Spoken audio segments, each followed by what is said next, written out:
How long do you put up with the buzzing of a fly or an ant walking across your plate at a picnic when you know all you have to do is just take your finger and go, whoosh, and that's the end of the annoyance?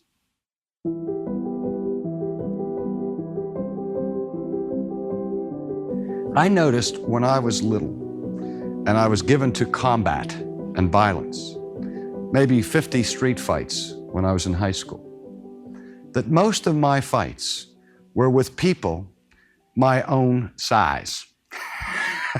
My fuse was not quite as short with guys that were 6'5". I did get in a fight once with a guy 6'5". Once, I put the emphasis on once.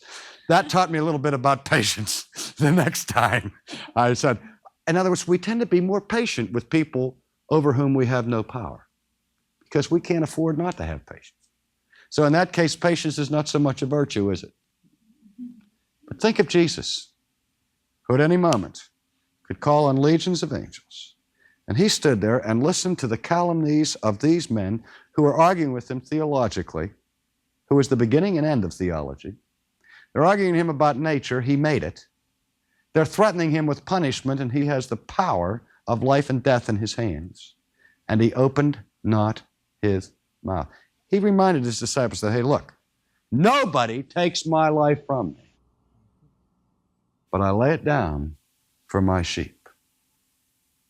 And he could have called upon those legions of angels. Now that really takes grace, to be patient when you have the power to be impatient. You've been listening to Ultimately with R.C. Sproul. This podcast is produced by Ligonier Ministries.